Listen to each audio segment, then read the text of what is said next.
Roman, what do you got on? What? The hat? Yes, it is a hat. An Aggie hat? Mm. Oh, no. You You don't two do aren't Longhorns, are you? Oh, I can't. Gotcha.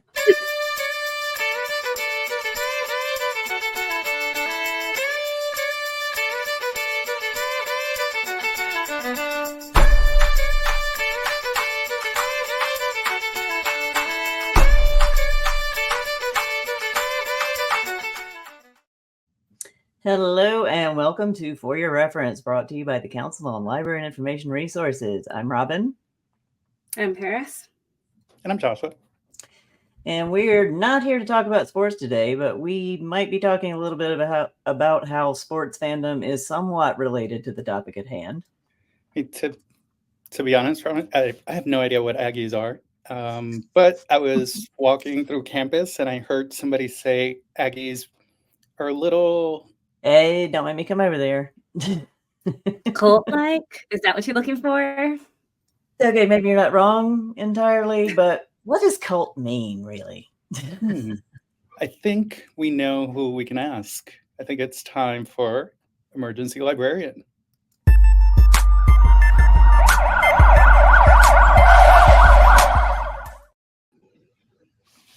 Hello, Emergency Librarian. What do you have for us today? Hello. So I heard we were talking about cults, one of my special interests. So as far as what a cult is or what the word cult means, you know that I love my etymologies, my word origins. It actually comes from the Latin cholera. Please excuse my pronunciation. As Ben Jonson would say, I have little Latin and less Greek. But cholera, which means to till or inhabit or cultivate. So that's where we get our word for cultivate. It's also where we get our word culture. So inhabiting, kind of like on a large scale there. But the interesting thing is that so it's a really old word, has lots of different root words that come off of it, but we don't really use the word cult anymore to describe groups of people. We use the term high control group or authoritarian control, terms like this, because the term cult is considered pejorative or offensive, can also be really dehumanizing for folks in these groups. You know, you might hear like, oh, so and so is just like in that cult, right? That's really dehumanizing and downplays the harm that these groups can do, and it can make it really difficult for people to leave. And it's already difficult for people to leave high control groups. That's one of the ways that we can identify these groups in and of themselves. So we have things like the BITE model, so behavior control, information control, thought control, and emotional control. There's also other signs and things to talk about with these groups, and I know Paris and Joshua are going to kind of get into that during Check This Out. But just be on the lookout for, you know, a high charisma leader or a group of leaders that tries to control the ways in which you interact with the world, is sort of what we're getting at with that. But I'm not going to suck all the fun out of the word cult. We do use it, as Paris sort of indicated earlier, in a more pop culture sense. I like to think of it, you know, certain people, certain groups have cult followings. So think like Taylor Swift, the Swifties, they even have their name. The Grateful Dead, I know so many stories of people that like quit their jobs to go on tour with Grateful Dead. You know, it just lives in this cultural moment.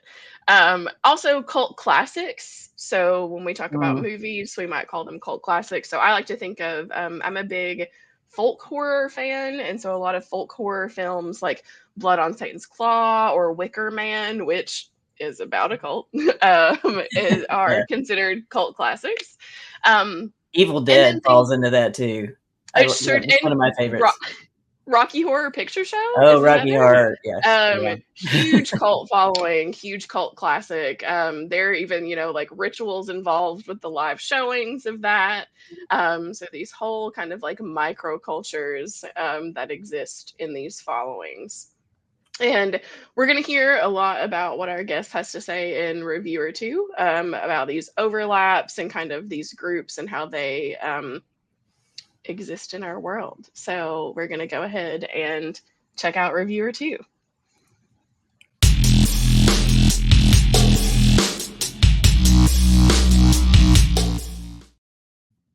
All right. Welcome to Reviewer 2, where we invite scholars on our show and ask them questions about their work, hopefully in a way that is productive and not soul-destroying like Reviewer 2 is wont to be.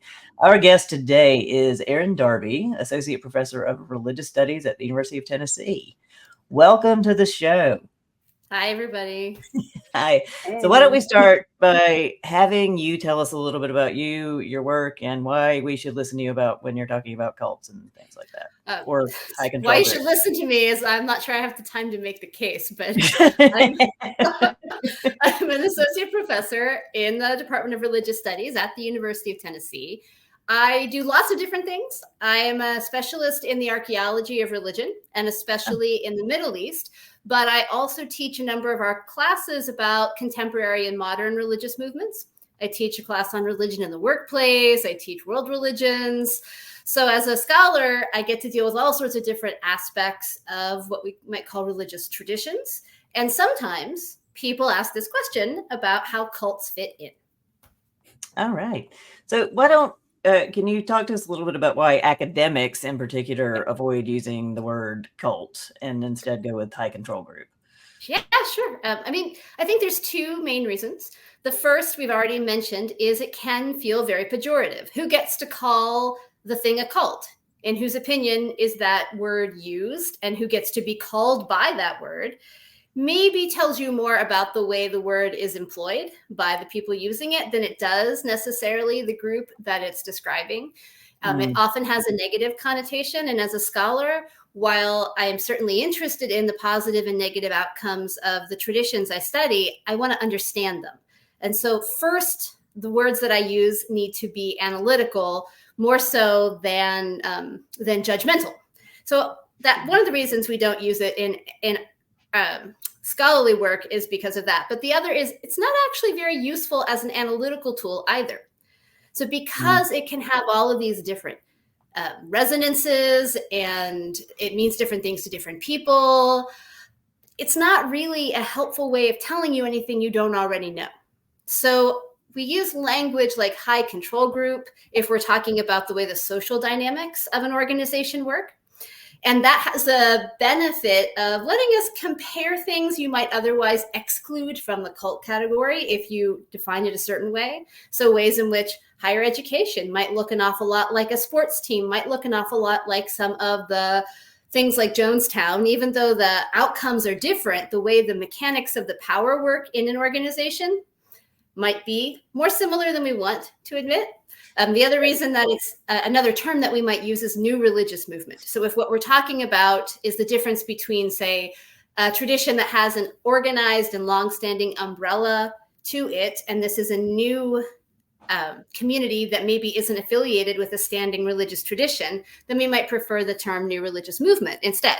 Again, the ultimate goal is learning, right? So we want to be using terminology that help us learn about what we're studying, but also makes us reflect a little bit on our own situation and how certain things that we may be uncomfortable with when we're looking at other groups might also characterize our own lives more than we maybe thought at first glance. Right. So if I'm hearing you right, it's sort of, well, I mean, I think we can use the Aggies and the Longhorns as that's a huge sports rivalry, or was. They don't even play anymore because we can conference realignment, a whole other show. But yeah, sports is a huge area where you can see rivalries like the Aggies versus Longhorns, South Carolina versus Clemson, Duke versus North Carolina. Duke is, and like there are things going on at a lot of universities, particularly, and I think it's often around sports, that have sort of a, a cult-like atmosphere. You have experience with Duke, for example, with, sort of the best and brightest minds in our country camping out in a field. After they've already paid tuition. After they've already paid tuition in order to get basketball tickets. It's Shashevskyville, right? They call it. They have a whole name for it. They do, yeah. Yeah, the Aggies have our own stuff. And Joshua, you and I were talking about, I don't know if it's related to sports. You talked something about the University of Puerto Rico has some strange. Yeah, but it's not so much, it's not related to sports. It's related to everything. So yeah. So since there's only one state school, and it's a pretty big class, so 30 to 40,000 students every year, people define themselves by if you went to the UPR or if you went to the other UPR, which is on the other side of the island. Oh, yeah. Yeah. A lot of what we're talking about, we could talk about as in-group and out-group behaviors, right? Ways in which people within an organization share something that looks obvious and totally normal within the group, but may seem unusual to somebody who's not in that group. For example, the extent to which you may cover yourself in Aggie outfit attire. May not make any sense to anybody, but it's totally reasonable and requires no explanation from inside the group. Yeah, I mean, the Aggies in particular, and there's a whole, on a lot of the T-shirts, you can see that, and I think it's part of the alma mater, there's a spirit can ne'er be told. Like, they're proud of the fact that people think it looks weird from the outside.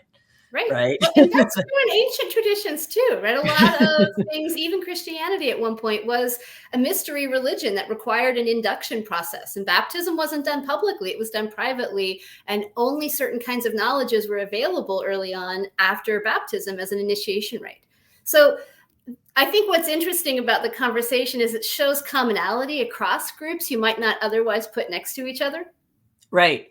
Because, you're always going to be thinking, I would never join a cult. And then you're in school at Texas A&M for a while, and you look around and go, wait a minute, what have I done? I have a question about that, actually. So I think the way that I imagined high control groups, there's a threshold at the point in which you get asked or you're pressured or you're expected to do something that is beyond the pale, beyond what you should be doing as a member of a society or a group or whatever. That makes it a high control group. But you're saying there's a bunch of other characteristics. So it's not there could be maybe a spectrum, Joshua, instead. And so I'll give you the example of higher education. There wasn't a moment where I said, where my, in my doctorate, anyone asked me to do anything that seemed strange. But a year in, you look around and you ask yourself, do I spend time with anyone who's not in my academic program? Do I find meaning in activities that are outside of my program? Am I financially and in very basic human needs dependent on my advisor and my program for sustenance? Am I able to imagine a world or my future in terms different than what I've been given for the last umpteen years? In ways of making meaning. And when you look at people who've left higher education and they talk about the difficulty realigning with regular society and having to redefine their meaning, there wasn't for them a point, right, where someone said necessarily, abandon all of your friends so you can write this paper. And then when you look around, you realize it's a year later and you don't know anybody else. And yet sometimes, things happen. And I think in some of the more extreme versions of what you're describing, when people talk about this, they often say, I didn't set out to join a high control group. It happened. Right. It happened to me gradually. I didn't see it as that at first. And it took a long time for me to recognize that it had become that for me. And then furthermore, to realize that was perhaps unhealthy for me. And then yet again, to figure out how to disentangle and then re-enter something else on the other side. And that takes years and lifetimes sometimes. And that's fascinating. And it's very scary when you describe because I might not be at the other side of that process. Well, technically, none of us really are, actually.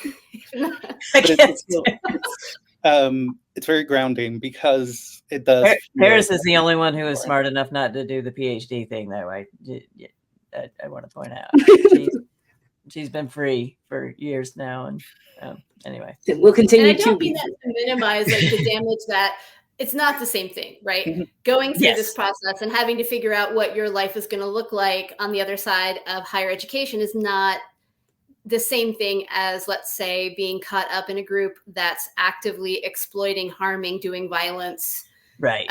So I don't mean to minimize those differences, only to suggest that as a scholar, part of what we're looking for isn't just difference, it's similarity. And in similarities in places we might not really want to acknowledge. Right. Mm-hmm. So from a sociological standpoint, the high control group gives you more of a standing to look at social structures, basically, instead of like looking at religion. So we're not, because I think most people, when they're thinking about cults, they're thinking about Jonestown and I don't know, the Davidians in Waco and like other. It's true, but then you have examples like Bama Rush, right? The documentary about sororities and fraternities. And on one side, I also teach religion in the workplace. And so part of what I teach in that class is the way work has become a type of religion, including in extreme forms like Nexium, which is the subject of many documentaries. And that's a kind of voyeuristically extreme version of this. Right. But multi-level marketing is often talked about like a control group. Amway comes up in literature on these groups. So I think there is a spectrum rather than a hard, like I'm walking over the threshold. Right. Yeah. You actually touched on it just a little bit. Sorry. Go ahead. How do you address these like misconceptions and stereotypes about these high control groups in your work? Yeah, so I think part of what you're asking, and it would depend on the work, right? If I'm in the classroom, I get to assign the reading. So I'm going to assign pieces that analyze these groups. I'm probably going to assign pieces that push you to think a little bit more. Most of us in the Department of Religious Studies engage this question of, tell me why UT football is or isn't a religion. And that's a really useful exercise for students. But if you're using media in particular, I think you have to deal with why things are made, what the purpose of the teaching tool is, what the purpose of the producers was when they made it, and how it's being, distributed after its construction, because documentaries have this extensive afterlife. But then really getting people to think about, why am I interested? So is this like a voyeuristic Kardashians kind of thing where I just kind of want to look at something that's different or exotic or weird or strange and feel better about my life, which is, that's a thing people do, but that's not what we do in an educational setting. So if I'm bothering to have us think about it and analyze it, then I really want us to ask some deep and probing questions about, how does this community work? Why don't people leave if violence is involved? What are they getting out of it? How does this look similar to other kinds of groups? So I think in that case, scholars are using scholarly literature on the study of various new religious movements and on high control groups, which may or may not overlap, right? Those could be different things. You could have a high control group in a recognized traditional form of religion as well. You could have a high control group in a political form of community on both the left and the right. So a lot of times we're putting things next to each other, but we're especially saying, okay, how do you come to the material? What is it that you want to get out of it? Why are you looking at it? And especially if it's a media related piece and not just a scholarly analysis, yes, what are they saying about it? But also, what are you looking for? Mm-hmm. I like that last part. What are you looking for? That's a good one. Yeah. I think so many of us are compelled by the other, and the media knows that and is very excited to exploit that. So, I'm asking people to read it in a very different way. Yeah, I mean, because you were talking about us, the voyeuristic aspect of it. Was I ever in a sorority? No. Did I watch Bama Rush like some kind of crack addict looking at because it's like, oh my god, what? This is insane to me. And I know people who've been at, my wife was in a sorority. Some of my best friends oh God, I'm doing that thing. Some of my best friends have been in sororities, but it always just seemed like this alien sort of thing to me. And watching Bama Rush was, reinforcing my life choice of being like, oh, this is not my jam, right? Right. But and it's interesting how frequently that's the case. That's why there's so many documentaries. There really are a lot.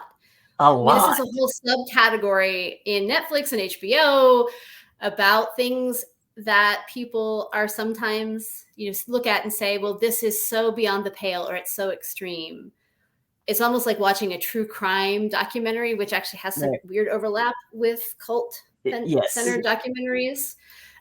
So, ultimately, most of education begins with asking some hard questions about ourselves, why we're learning about what we're learning about, or are we really trying to learn about it?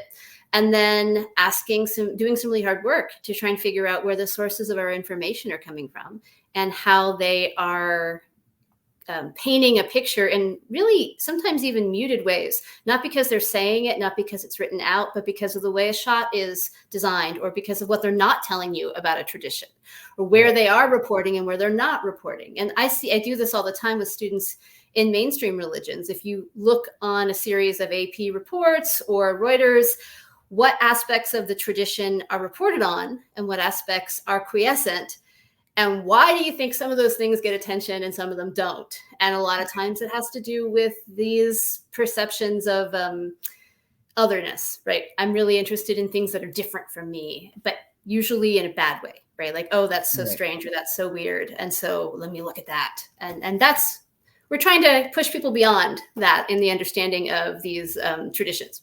Yeah. And so one of the more interesting things that you brought up, because there's this entire genre of called quit lit right now, right? Yeah. Which is people writing these heartfelt letters on why I am leaving academia. And you said they're similar to, I think I've heard you say they're similar to, the same letters that the kind of letters that people write when they're leaving a religious group, a high control group, right? So in what ways are those similar? Is it just the sort of what we've talked about already? Or it's a good question. There's almost a genre convention to it. So talking about how a lot of times why a person became involved to begin with, and usually it's either they're looking for meaning or they're looking for a sense of purpose, right? They're not like, oh, I set out to do this thing that turned out to be really bad for me or bad for other people. That's not why people do that. And so there's almost like a confessional kind of consistency in the how the literature works, and then talking about the amount of things you give up in the pursuit of participating, and that may include good things, right? So it may also say, I gave up all of these things to do this, but I found this meaningful for a long time, or I felt like I was contributing, or was part of something bigger than myself, or I found real agency or belonging in this activity. And then the explanation of how that degrades for the person or the individual telling the story, right? So why that went astray, where was the first time I really came to terms with feeling differently, analyzing my own space differently, what made me think differently about this. A lot of times that's watching someone else leave an organization. It's maybe watching how the organization treats somebody you're close to. And that coming to terms is not usually fast. That's a hard process. It's hard to re-identify, like to remake your own kind of social cohesion. Right. And then as in these tellings, it's as I became aware of these things, then I became more aware and more aware and more aware. And there's this snowball effect. And as I'm becoming aware, I'm also becoming aware that that power is being exerted on me in more and more forceful ways, right? Things that I was sort of had a feel for the game before because I wasn't paying attention. Now I'm paying attention, and it's harder for me to ignore or not see these things. And at least the harm that I'm feeling as the person who's walking out the door. And then that struggle for how do I make meaning on the other side? How do I redetermine the terms of my life? What does it mean for me to contribute to society? This dream I had, I now have to mourn because my reality of it fell so far away from what I thought it was going to be. So a lot of these things end with reintegration, but that reintegration is both hopeful and desperately sad. Most people don't leave a community, like it's not like the end of Star Wars where everyone's like all the little Ewoks are jumping up and down and having a party, right? These transitions are colored with deep, complex emotion, and they take a long time, and there's a cost. So it may be in both of these kinds of literature, you'll see people saying things like, I cost relationships, the people I was really close to, we don't talk anymore, or we don't seem to relate anymore, or I don't know how to spend time with them. And it's causing me a lot of negative feelings or me a lot of trauma. And so then they're talking about broken relationships that are really important to them. So there are fairly strong commonalities. I wanted to ask you, thinking, because you mentioned that you teach about religions in all of these different contexts. I'd never thought, I worked for a company that shall remain nameless that very much feels like a high control group when you're there, even though it's a retail job. Yeah. But thinking about that, are there different ways that we should be thinking, so placing these high control groups in context when we're reading about them, when we're watching any kind of reporting about them? And also, how do we think about things like gender, race, ethnicities, those kinds of things when we are looking at depictions? Because it seems like a lot of those things overlap, right? I think all of those things are in the best world in our mind as we're viewing and consuming media. And again, not all new religious movements would necessarily qualify as control groups. So there were a number of, and again, it's sort of who gets to say when something's new and something is just a movement within a larger thing, right? So there are all sorts of new religious movements that set out to be egalitarian, especially coming out of various civil rights and social justice movements. And they wouldn't necessarily have the features of a high control group. So, these things vary based in the different sectors. So I think you have to be really specific. I think you have to be very analytical, not generalizing, right? So how is that? I'm looking for these, we talked at the beginning about certain kinds of features of high control groups, but that doesn't mean that they're deployed in the same ways everywhere. And it doesn't mean every kind of group or new religious movement is meeting those criteria. So being really specific and then looking at where things intersect. So the specificity of any one group is built out of its political, historical context, out of the function it plays in society, out of the diversity of its members, right? And their various and sundry identities and how those intersect. So I think I'm not a big fan of generalization, Joshua. I don't know if that's a super sexy answer, but I'm a really big fan of specificity. So while we can put things in the academic study of religion, as you know, we often put things next to each other and look at how they are similar or different, but we don't only look for one. We always look for everything. And even when there are similarities, we are really attentive to difference and specificity. And I think instead of just lining them, like there's this series on Netflix that's like, so you want to be a cult leader, and then we're going to go through, I don't know, like 20,000 different case studies. And essentially the implied thing is, oh, they're all the same, right? But they're not all the same. And who gets to call one thing this and one thing that? And do you really mean high control groups that had violent outcomes? Because that's different entirely than other kinds of violent or than other kinds of high control groups that say are dangerous for the participants, but not necessarily causing, like they're not gassing people in the Japanese subway. So I do think we have to be really attentive to why we're reading and watching what we're reading and what the specific circumstances are in the places we're looking at. And you see, you also see weird alignments with various identity groups in mainstream religions. So are you mostly interested in things in the Middle East because that seems authentic, or like it seems like it seems exotic. And so I'm looking at, say, people from the Middle East who do X religion rather than people down the street who do the same religion. And I'm choosing what communities I want to look at based on how different I want that to feel from me, rather than looking at communities in my own backyard. So I think we do this in all sorts of ways. That was an amazing explanation of the thing that academics get blamed for. Everything is relative, and so everything's the same. And it's no. Things have to be very different. Yep. And an interesting thing you brought up there, social movements, because I know in social movement theory, they there's always talk of like, okay, a social movement forms because like a group of people were finally like, no, we won't take this anymore.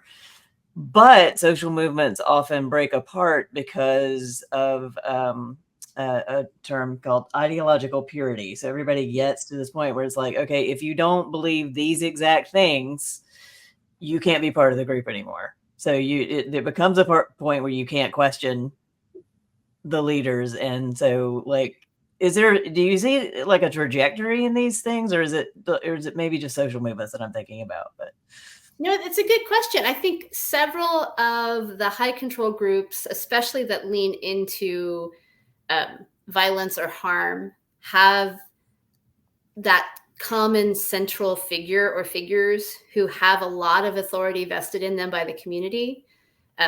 But there are similarly functioning leaders in organizations you would not traditionally call a high control group. And also harm comes out of that kind of an authoritarian leadership style in those settings. Right. So I think that what I might think of as authoritarian leadership happens in multiple settings, and of them, a high control group is an obvious place where that occurs.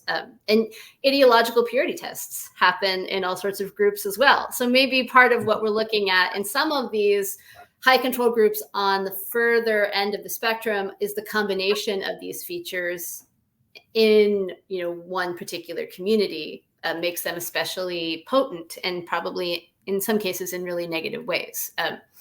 But there are all sorts of groups that aren't formed on the basis of adherence to doctrine at all. So for example, most Jewish communities, there's nobody sitting around telling you have to believe anything to be part of the community. That's not how the logic works in that community. So I think, different communities have different rules about what counts as insider and outsider behavior, and different tolerance levels for difference. So if you grew up in a Southern Baptist church or in a Pentecostal church, the tolerance for difference of belief might be different than if you grew up in a Reformed synagogue, where there's really nobody sort of saying everyone has to believe the same thing or else you're not in the community. The logics of how the community adherence works are just a little different.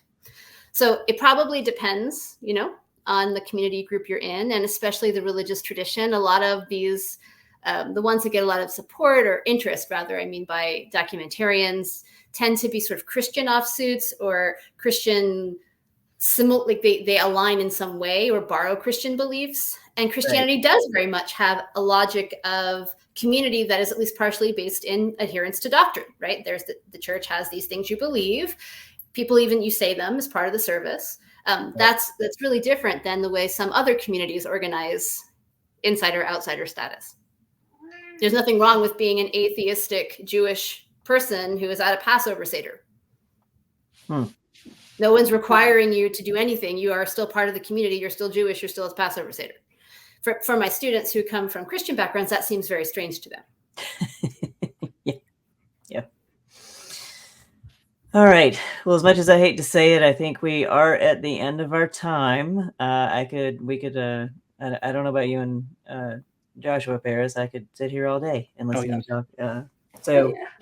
But we can't. It's now time, though, for Joshua and Paris to teach us a little bit about how to do research in this area, and check this out.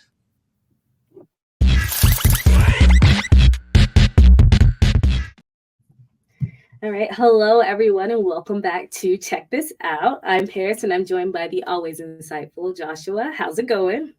It's going good. It's nice to be back. Excited about the topic for today. We're looking at media literacy and how it intersects with archaeology. Mm-hmm. Yeah, absolutely, Joshua. And both fields might actually seem worlds apart because I didn't think too much about it, to be honest, until I started doing this research. But they share some interesting parallels. So let's just go ahead and get right into it. I want to start out by actually asking you a question.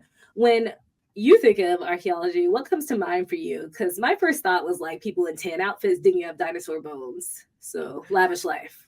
It was that, maybe Indiana Jones, I think. But as it turns out, if you go on the internet and read a little bit or talk to an archaeology friend, archaeology is really about understanding human activity. And sometimes that's digging, other times, or mainly, it really has to do with looking at artifacts, architecture, sites, landscapes, all of these traces to try and recover stories. Yeah, that's a way more accurate description than what I gave. But and in many ways, media literacy is similar. Sorry. It's about digging deep and asking these questions and piecing together the truth from the information we're consuming through different media platforms. So, with that being said, I created this very simple figure for you all to kind of convey the differences and the similarities between the two. Now, it's obviously not an exhaustive list, but it kind of gives you, the audience, an idea of how archaeology and media literacy overlap. So, you'll see in the center of the figure some shared goals of both studies, such as, sharing findings and educating the public, right? Now, within the circles, you can see how these fields vary from each other in techniques used to understand what's being studied and the type of content being reviewed. Now, personally, the most important thing that I think is to know is that the fields are searching for knowledge, and knowledge can change without context.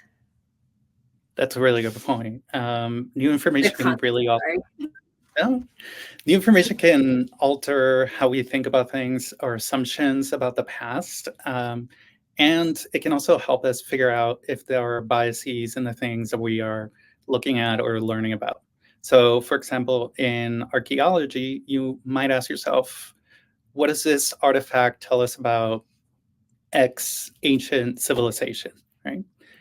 Similarly, in media literacy, we would be asking ourselves, what is the message behind this news article or this social media post? Yeah, absolutely. And asking questions is crucial, right?